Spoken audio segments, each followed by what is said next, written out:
we are talking an OAP analysis. We're also going to quickly review what were parts 1 and 2. If you weren't able to attend, those recordings are in that module. They are only 30 minutes or less. So if you'd like to reflect back on those, please do so. We talked about course coverage reports, and that's still something that you could be running right now and saving yourself some time come assessment day. So those are essentially maps of the Blackboard goal tags at a course level. We're making sure they're in place, that you're getting the data on student performance, and that they're located in the course analytics tab.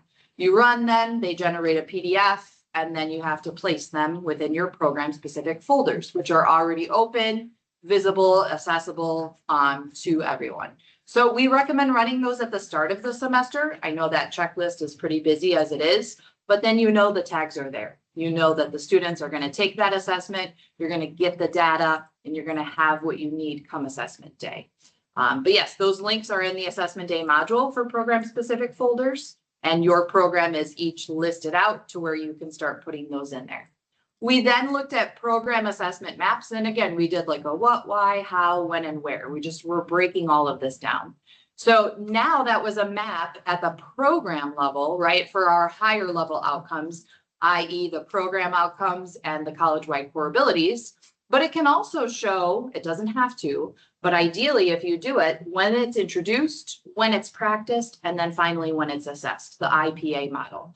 This allows us to have that bigger picture lens, get feedback from our advisory boards, we create it, and then we update it as need be, right? We should be looking at that at least once a year and say to ourselves, is there enough opportunities for our students to practice this really big learning outcome prior to being assessed on it? So we also locate those in the program specific folders, and we really only make changes to it as needed once we really finalize it and hone in on exactly where we wanted those tags to be. So any questions on the review before I keep going?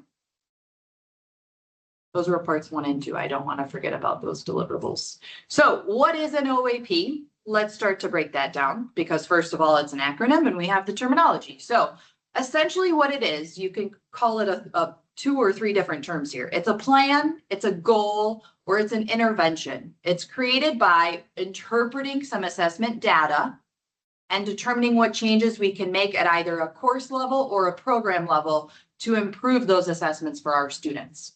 So we sometimes also call them as an improvement plan. You'll hear Tiffany say that a lot, an action plan, right? What are we continuously doing to improve our assessment practices for the success of our students, right?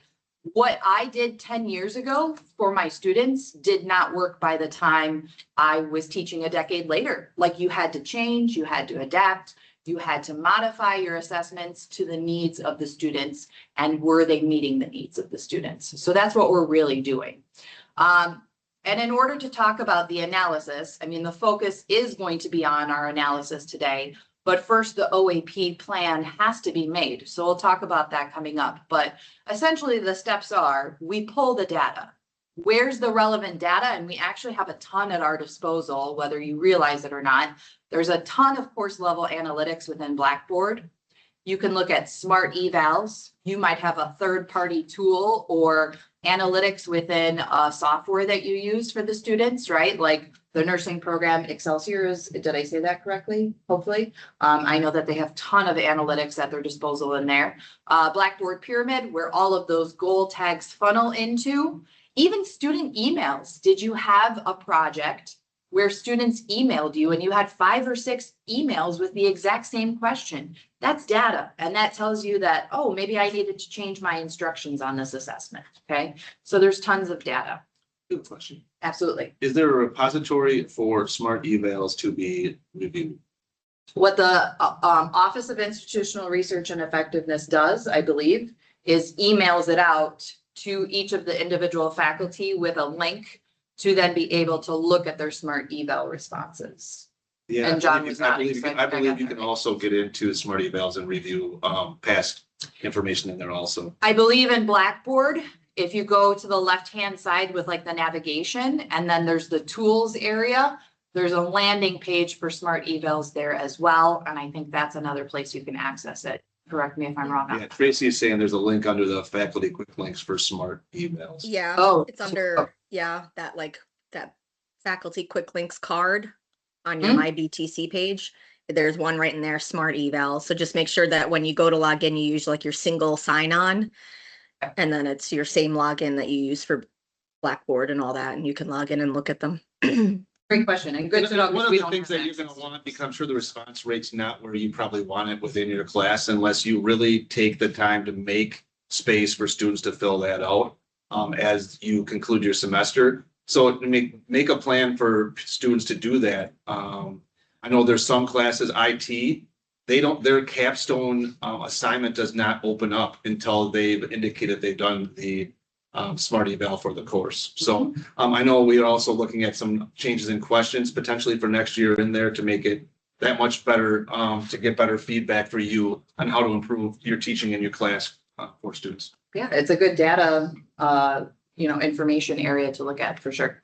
So once we pull that data, this is the tricky part, right? We have to interpret some of those results. Are we seeing a pattern? Is there a gap somewhere? Is there a trend? And how can we make improvements as a result of it? So most frequently, we look at lowered academic success, and that's understandable. I mean, if your students are performing on a certain scale at only a 60% rate of success, then that's something you really want to tackle and intervene on. However, it doesn't just have to be based on their grade, right? Are you getting lots of last minute submissions? Are you getting a low rate of submissions where students aren't even turning it in? And is there something you can do to prevent that?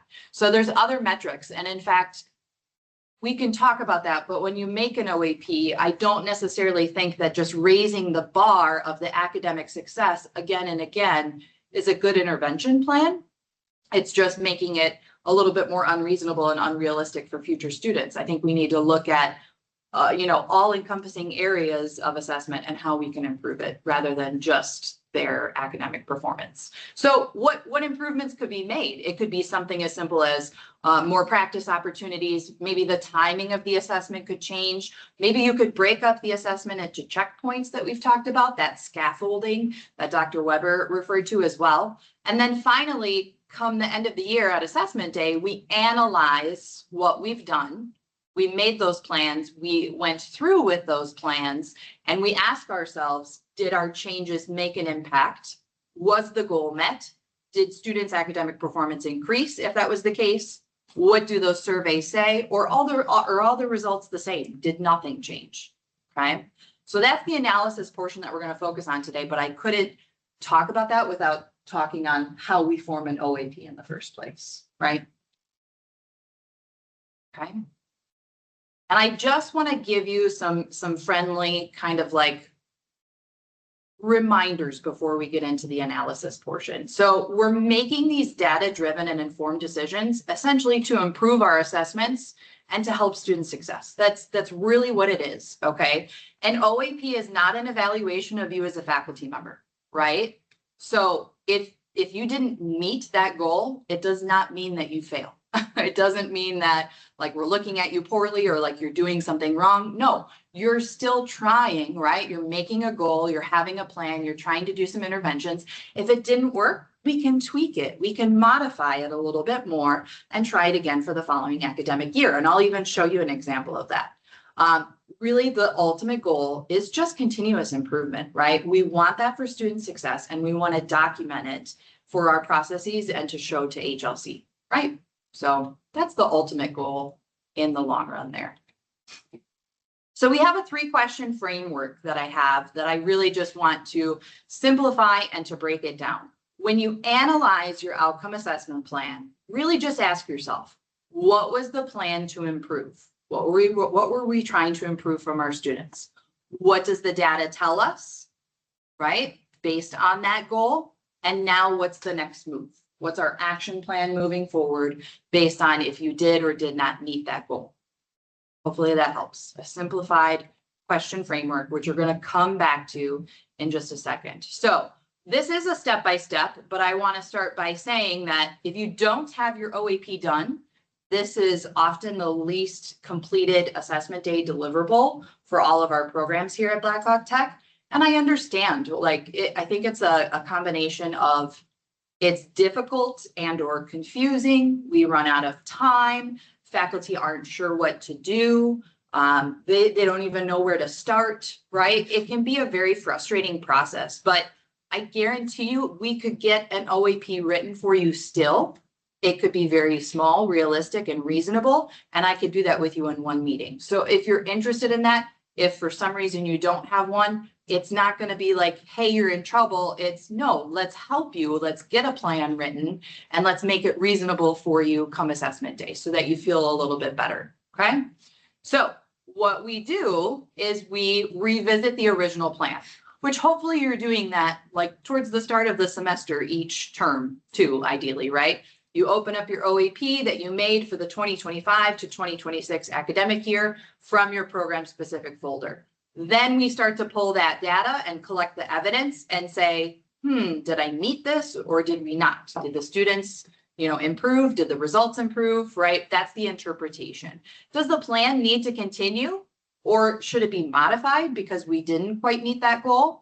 And then we need to ask ourselves, so does this continue into the next academic year, or do we do what's called closing the loop, okay? So if the goal is not met, we'll continue it into next year's OAP with possible modifications if needed.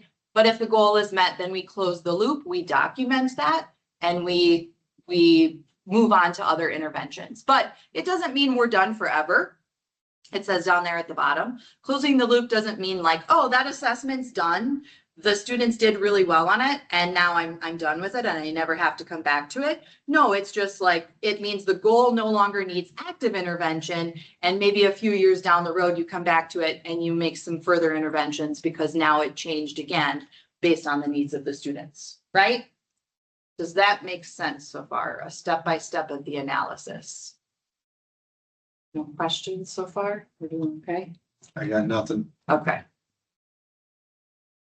So what we got a thumbs up. good, okay. So What we have to analyze are some metrics.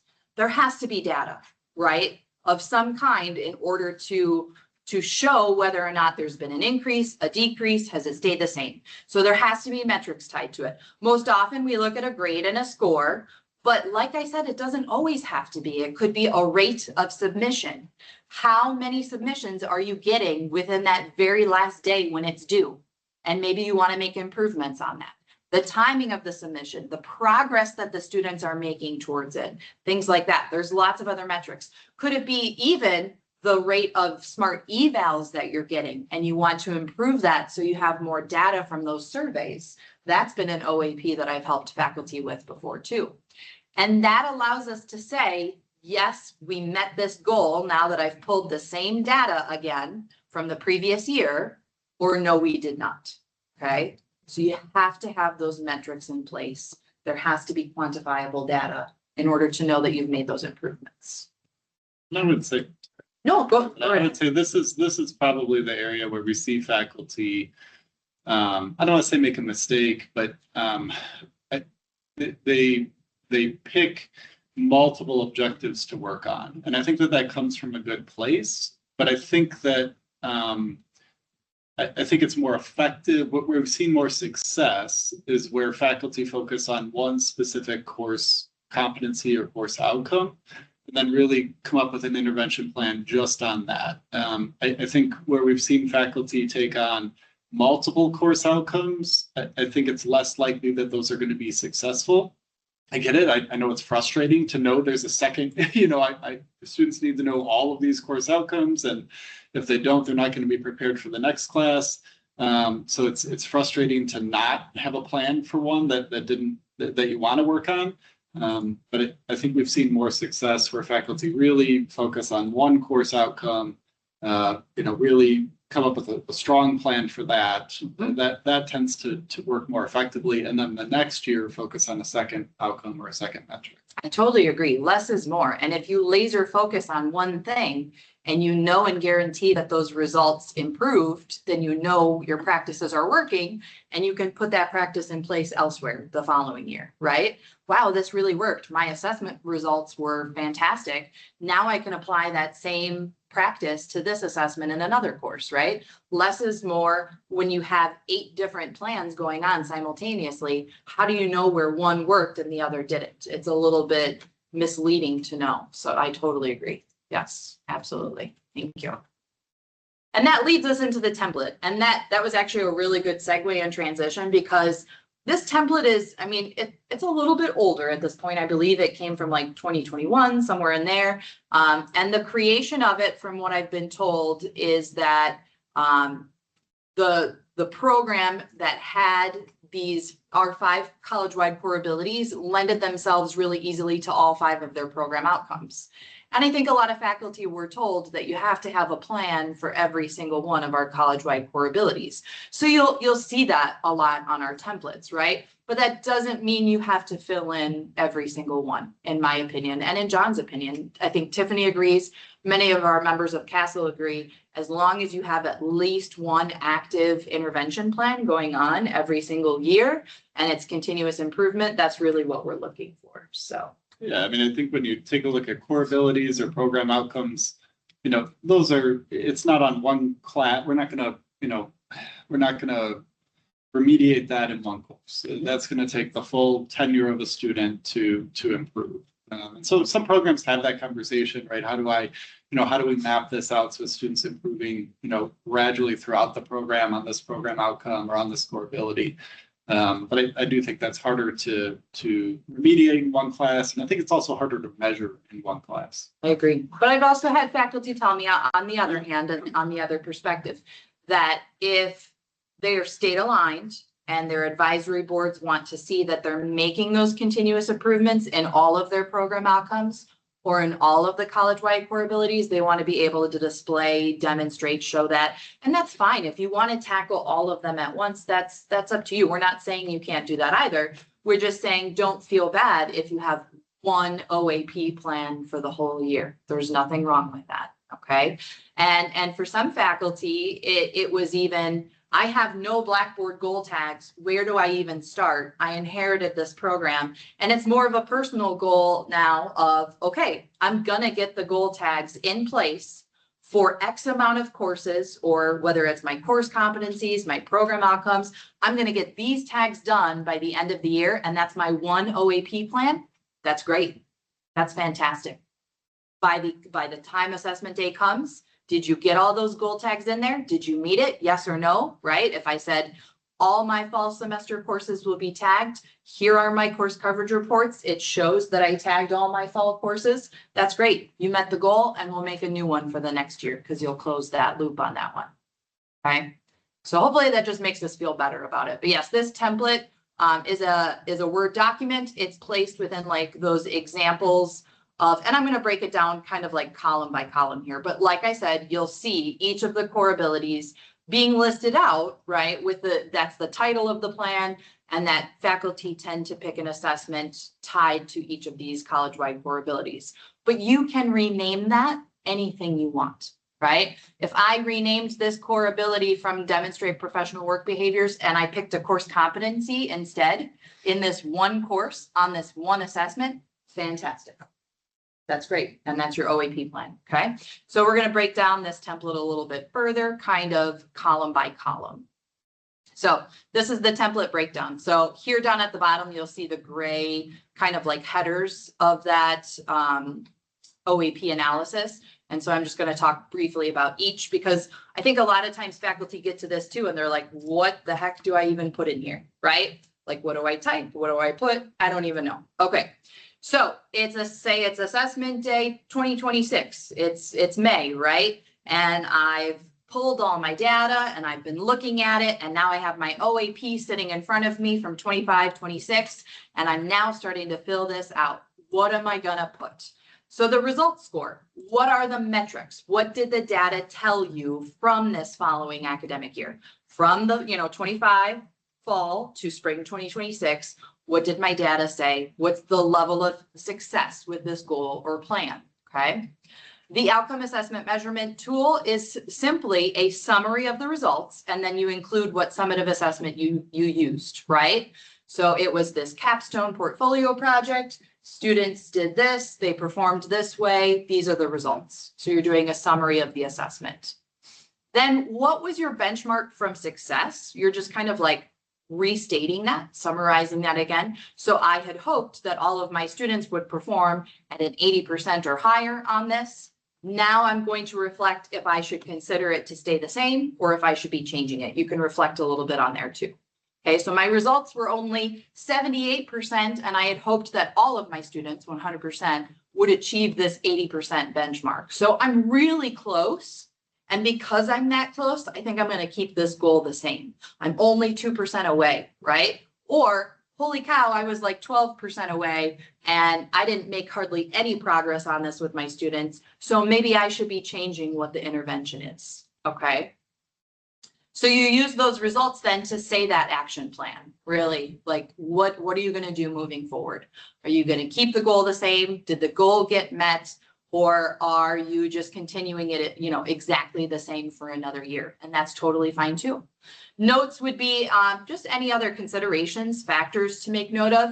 Maybe you can put like the timing of the assessment, or this year the students happen to have a little bit less time to complete this than they have in previous years. That's a consideration to make, right? Because maybe that's what the results are telling me. I didn't get quite enough of a chance to give them the same amount of time as I normally did in previous semesters because we lost time on it, okay?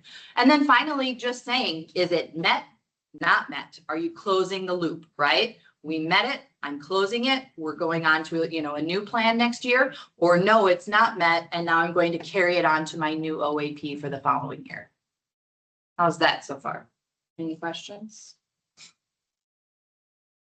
Questions do we have? Don't want to go too fast. I have an example to show you, which hopefully helps to kind of break it down too. Okay, so this is accounting. This is accounting here. And I only took one row of this is their original OAP from 24 to 25. And hopefully it doesn't confuse us. I just had to start way back then because this is when the plan started. How's this so far? So the plan, the original OAP for their demonstrate effective communication was this, right? The program outcomes that they're focused on. What's the assessment? Let's find it right here. Business, analyze financial and business information to support planning and decision making. It's assessed by having students draft a formal memo, this is the assessment, to a fictitious business owner explaining why time and money costs are justified, what the specific advantages are of it, et cetera. So he identified the program outcome that is tied to this core ability and that he wants to make improvements on, right? He labeled the assessment that will be used to measure that, what's tagged with it. His benchmark for success is that he wants all students to perform with at least a C or higher. That is a metric, that's great. The course in which this occurs is computerized accounting. That takes place within the 4th and final semester of his program, and all accounting faculty are responsible for it, okay? So that being said, let's talk about what was his plan to improve. Who can help me with that? What did he want to make improvements on? And I can go back to it. What was the goal to improve? Let's break it down. Feel free to type, shout out, raise your hand. I think I saw Enid talking. Your mic is muted though. That was on purpose. Oh, okay. I'm sorry, I was kind of looking at my own OAP, so I wasn't completely engaged, but the goal was to pass the assessment with C or higher? Yes, correct. He wanted to improve the grade and have all students passing it with a C or higher. Absolutely. Good. And The goal also was to improve communication via memos. yes. Yes. And then we'll also look at the data and say, what does it tell us? What ended up happening? And then it's going to be, what's the next move? What's the action plan moving forward? Okay. So here's his analysis from 24, 25 with that same row. in that same one area, just the demonstrate effective communication, which is why the communication of that memo is an integral piece to this. Nick got that, like really well said as well. So here's the results score, right? From May of 2025 on assessment day, 80% of the class passed the assessment with the 85% or higher. 20% of the class failed the assessment. So right away, he put outcome not met. 20% failed it. Okay. He talked about the summary of, again, what that assessment was, the fictitious business owner, the formal memo, implementing a computerized accounting system. Okay. He said what the objective was, or what the end result was really here. 90% of the class passed with an 85% or higher. To ensure that 90% of the students pass, we will introduce the final assessment earlier in the semester and provide feedback earlier. So that's his action plan. He modified and tweaked it and like honed in on it a little bit more. So I still didn't quite get there. Here's how I'm going to slightly modify it for the future. Okay. He also just did some considerations to make. So it was taken from a Blackboard shell grade book, but the assignment is totally manual instead of computerized. So like the only metric he really had at his disposal was the column in that grade book is essentially what he's saying. So did he close the loop? No, he's continuing it. The goal of the class passing the assessment with an 85% or higher should be attainable by now May of 2026, which he's going to come back to, right? So he continued it, and that's totally fine. That's great. And I think, one of the common misconceptions is that what we as a college or HLC or programmatic accreditation is looking for is 100% pass rate on these.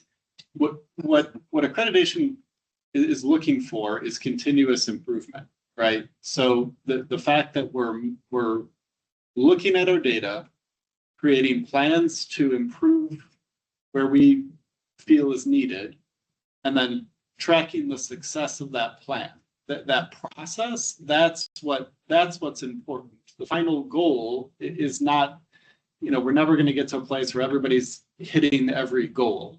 But the fact, that what's important about this document is that we're measuring, creating a plan to improve, and then measuring again. It's not necessary that everybody's hitting 100% on these, but it's the continuous improvement. Yeah. That's what the point of this is. Absolutely. Just like students, it would be unreasonable to expect that all of your students perform 100% on every single assessment too. In fact, that would say that like, maybe my assessment is a little too easy here and I got to look at it and make some modifications or adjustments because we want it to be a realistic snapshot of how well the student understands that given skill, right? So same thing here. We're just trying to I'm just a little continuously improve. confused. Like when I look at that data, I get caught on that 20% that failed. There was no middle ground. Like, so why are those 20% failing?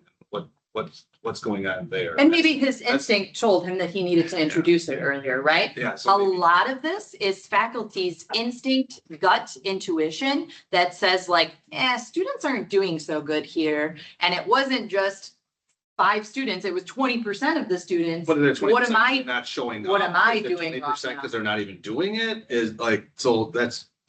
Mhm. Okay. Maybe so we sorry, look that's at- me digging in deeper. Maybe we look at timing of submission, rate of submission. Are they doing it, procrastinating and doing it last minute? And yes, I need to introduce it or I need to break it up into scaffolding and checkpoints. And that will help ensure that they actually do it, complete it, turn it in on time, all of those things, right? Now in overtime, I apologize. 8:30. So the data told us that the students did not meet that goal. The benchmark for success was not met. PD. We tinkered with the goal, or he did, right? Accounting did. And the next move was to, we said it a few times, right? Introduce it earlier, give them more time, give them feedback earlier on as well. He could have even been a little bit more detailed as to like what feedback would be given, where would it be given? Because then you could prove and document that as well. So you could have been a little bit more specific on it too.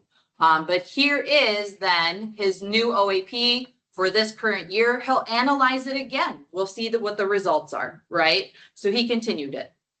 This is his new OAP plan, the same row as of May 2026. This year, he'll be pulling the data. He'll be looking at this exact assessment and he'll say to himself, did this benchmark for success get met or did we not? Do I need to continue it? Do I need to close the loop? I just want to say, because I know I am in overtime, that if you are interested, I know we have some nursing faculty with us. You can do this process in WIDS, and it's actually quite fairly easy. And I don't say that very often, but we have resources that we could show you, help you with that. We could get an OAP plan written in like 20, 30 minutes in WIDS. It would always be housed there, and then you could quickly export it, and it could count for both accreditation if that were the case, and for us. So you're not doing the work twice, because your accreditors want to see that you're constantly improving your assessment practices as well for the betterment of your students, for their success.